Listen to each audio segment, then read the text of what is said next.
Apple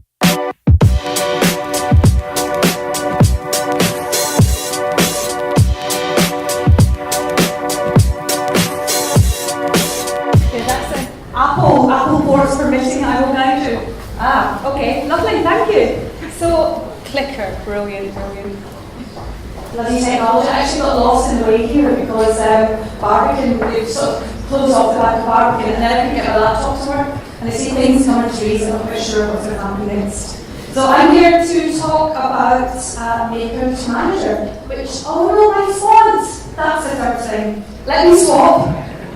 Actually, can you deal with bad fonts? You can deal with bad fonts, that's okay. So yeah, I'm here to talk about Maker to Manager, which is a big transition that I've personally gone through, lots of people I've worked with gone through. And it's actually something that's not really discussed or supported very much. Certainly I discovered when I started. So I thought this would probably be one of the most interesting ways to start thinking about strategy. So I want to talk about it in 3 levels. First of all, leveling up to manage individuals, next managing a team, and finally managing the context in which your team operates. Before you can do that though, I want to ask you, what do you really want? Because I think a lot of people assume if you're going to become senior, that equates to being a manager, but does it? So I talk to anyone that works with me, we have this matrix which is heart, tree and star. So the heart is really about your passion. What do you love doing? What are you good at? You know you're doing something and the time just passes, it just flies, and you're not absolutely in flow and in the zone. What gives you that feeling? The heart tree, where do you want to grow? What skills do you have? Where do you want to end up? And the star, how do you feel rewarded? Maybe that could be money. For a lot of people it is money. Maybe it's something that's a bit more moral or giving something back. But when you look at all of these, you should think really seriously about, do I want to go into management? Because we have 2 options. We have the individual contributor and manager. Individual contributor is a thing that is quite common in Silicon Valley. It's basically like the superstars with no management responsibility. It's not really something we have here in the UK. In Moo, we're trying to put this structure in, but it's a bit difficult. You need to have a pretty big organisation. So I think the equivalent here is like being a freelancer or working in a consultancy. What I'm going to talk about is the management track within an in-house product design organisation. So assuming you've gone through all of that, you think, yes, I really want to be a manager. The first step to this is managing individuals. It's becoming a line manager. How do you do that? This is a quote from Milton Berle, who was a 1950s comedian. And I love this quote. He says, if opportunity doesn't knock, build a door. So how do you get promoted? It's not going to happen if you don't make it happen. You have to go out there and get yourself promoted.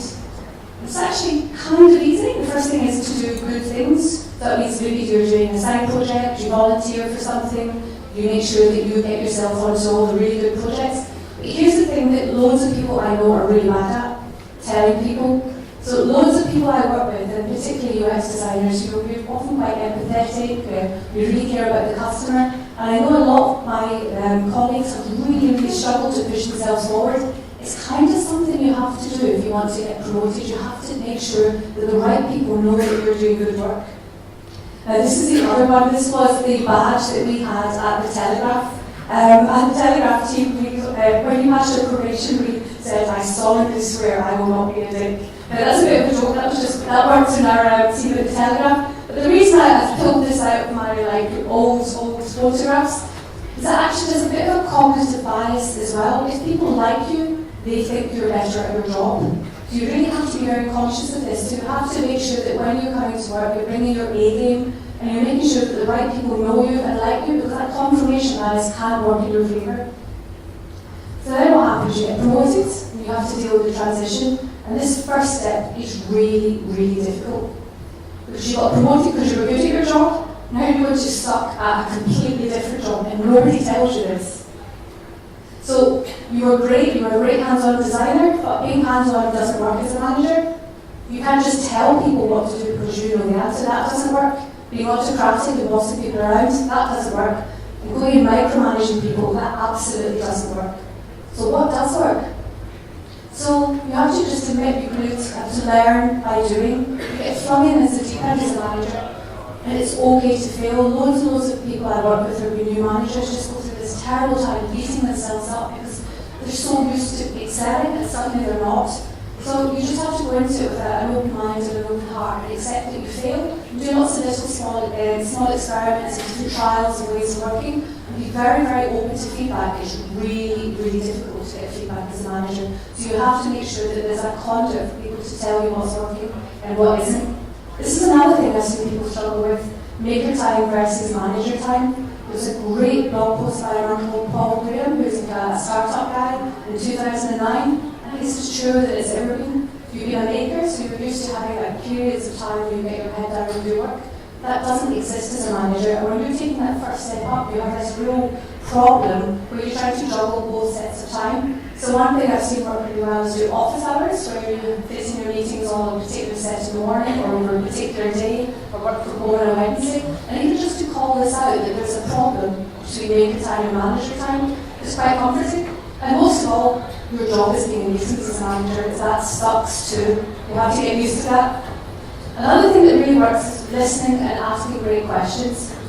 And a great question doesn't have to be the smartest question in the room. Sometimes it's a really obvious question, the question no one's asking.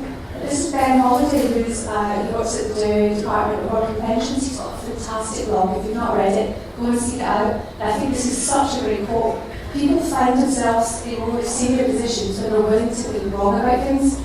So taking a risk is another thing that works. Exposing yourself to a bit of ridicule, because if you want to innovate, you're possibly wrong 10 times, but when you're right that one time, you can make a real game changer. So open yourself to risk. This is another one. Being kind is not the same as soft. So I remember a long time ago in one of my first jobs, there was a woman who sat near me. She was promoted to manager. And she had an Excel spreadsheet.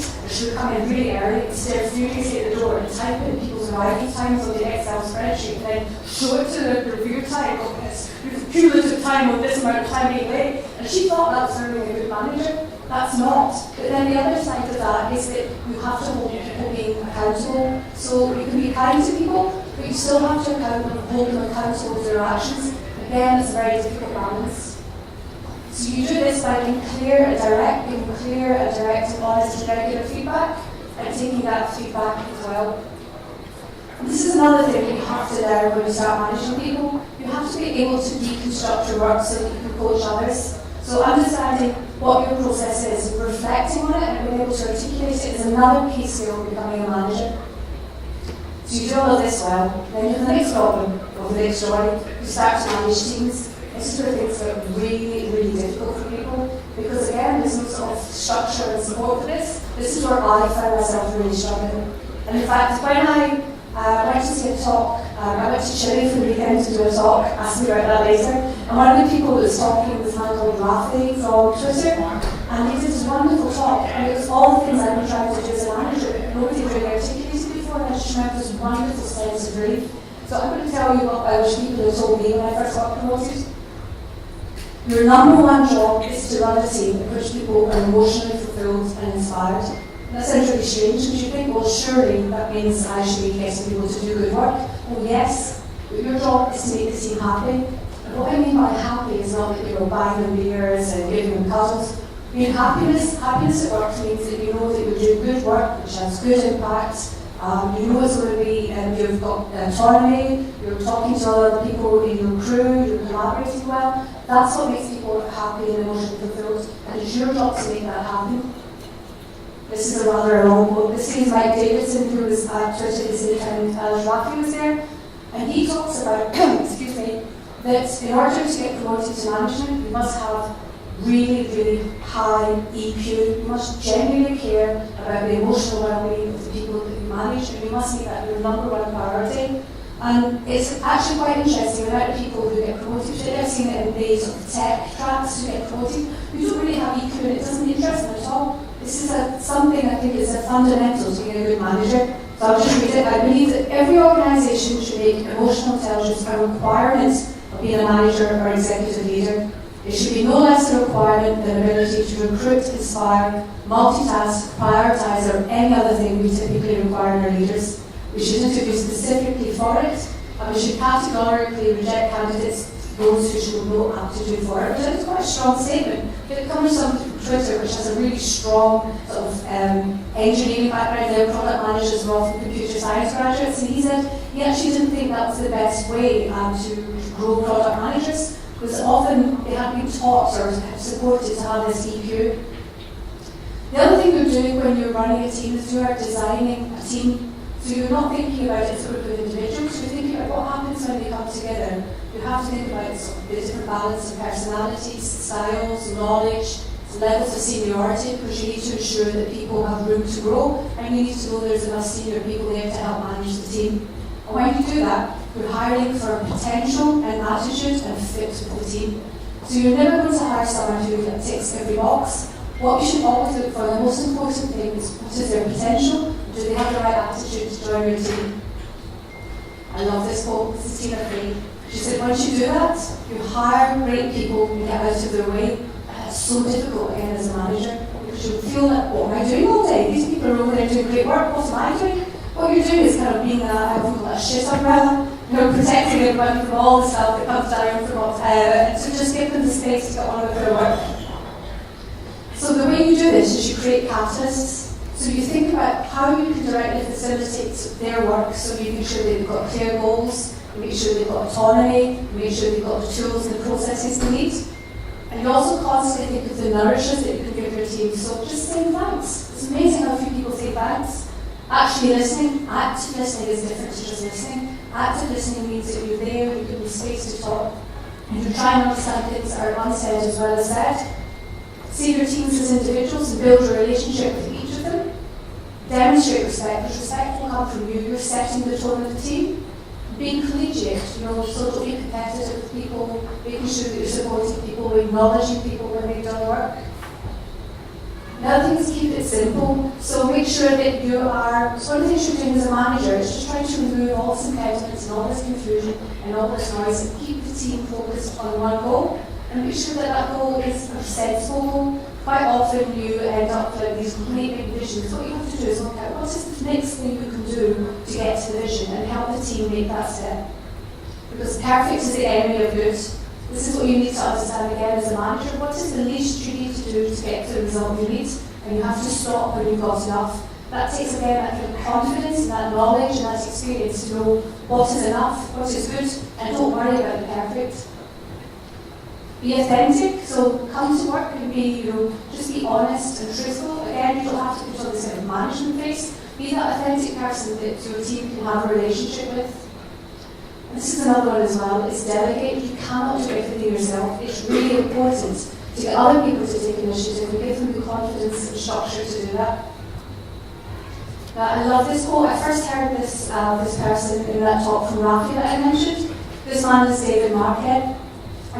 I urge you to get this book. It's called Turn the Boat Around, and he's a nuclear submarine commander, and he passed top of his class, and he thought he was going to take over command of the best ship, the best naval submarine in the US, Army, what's called, naval force. He ends up getting the worst one, and it was an experiment, and it was to see if his management philosophy could turn the worst stuff into the best stuff, and it did, and this is the book that he wrote about it. But it's absolutely brilliant, and he talks about pushing an autonomy down the ranks, about giving his power away, of turning each man into his own leader. And it's one of the most inspiring management books I've ever read, and I've tried to apply this when I'm a leader, because the more that I give my power away to the team, the more the team itself becomes empowered and we become stronger together. Now, this is a wonderful, wonderful story here. Project Aristotle. So Google was like everybody trying to think, how do you scale teams, how do you have great teams, what is the sort of DNA of a team? And this image, by the way, is from a New York Times long read article, which again I urge you to go and read. So Google did, as Google does, put a team of some of the smartest minds in the world together and pointed at that problem. And for the first 6 months, they couldn't find any commonality in the teams that were performing really, really well. Some were offshore, some were onshore, some were all engineering, some were collaborative, some were using data differently to others. And then he took a step back and tried to unpack why these teams were great and what were these sort of hidden things that were going on between these teams. And they discovered these are the key structures or the key parts of really, really high performing team. And the one which outstripped every other feature was psychological safety. So it meant that the team felt really safe and comfortable with each other, and they could be completely honest, and that they weren't going to be laughed at or ridiculed for making mistakes.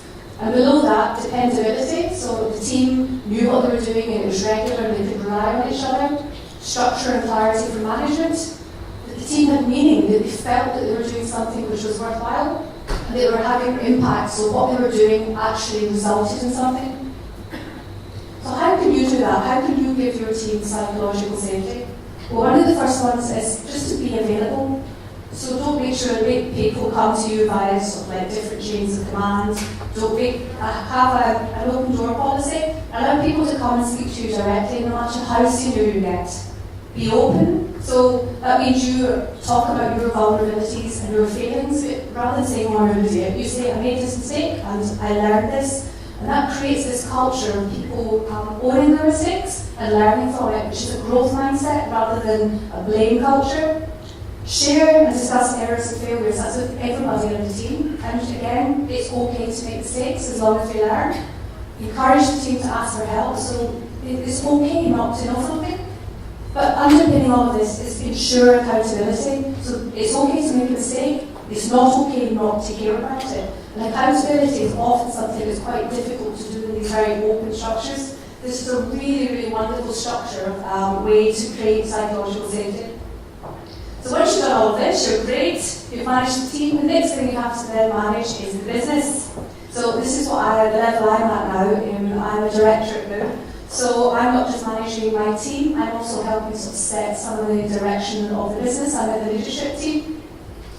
So if you get this, or if you become sort of a director and you're brought on to an organisation to sort of shape the design culture, one of the first things you have to do is think about what is your vision for design, what kind of design culture or design leader do you want to be? You have to think about this really, really carefully. And then once you've thought about what your vision is, what kind of culture you want to create, the next thing is use your design research skills to research the organisation that you're in. So is it a design-led culture? Is it like an old culture that's going through a transformation? What's the knowledge and level of design? How does design sit in the organisation? Do people think design is important? You have to go in and do a sales job.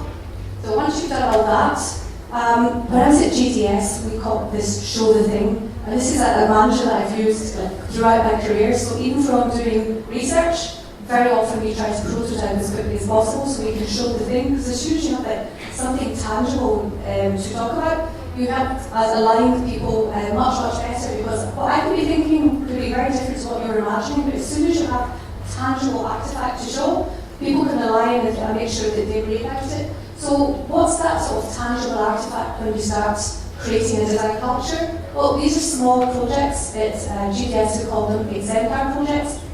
Little projects that you would do just to show how design could work and what would happen if you used design properly. When we were at the Telegraph, we made a very short, because the Telegraph hadn't shipped anything for about 2 years before my team started. We did a tiny little app called Project Bab, and we called it the Laxative Project because of unlocking the pipes. But the point of that wasn't just to create a funny little sports site, it was also to show what happens if you were working agile, quickly, design-centered, user-centered. We got the whole little project out in 3 months. So show the thing, start small. So maybe you just want to be creating a couple of little processes. You can't change the world overnight. And then alignment. Alignment is, why should I care? Because the executives are thinking, why should I care about design? So think about what language that you're using. So don't talk about design, talk about the customer. And you're not doing something user-centered, you're being more customer-centric. So all of this language you have to be incredibly careful about. And again, it happens again, do good work and tell people. But now the scale of this is different. You're going to be doing company all-hands, you're going to be into company newsletters, you're going to be trying to tell the CEO, the board, you're going to be perhaps visiting other offices and talking about your exemplar projects. And show the way north. This is what I do when I go somewhere. I try and talk about design in a way that people can really kind of grasp onto and they understand. And then when you start hearing other executives use your words, you know that you're winning. And then focus on process more than outcomes, because the process is repeatable and scalable. And an outcome happens once, But if you get the process right, those outcomes keep happening, and they happen without you.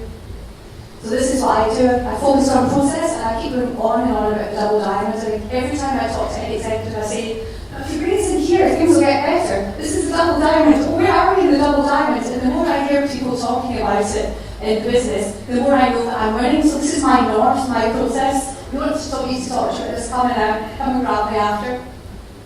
And culture is all of this. Everything, every aspect of this. Your business culture is this codified.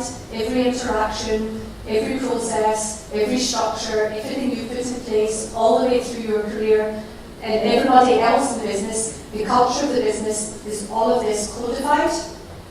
And culture eats strategy for breakfast. Thank you.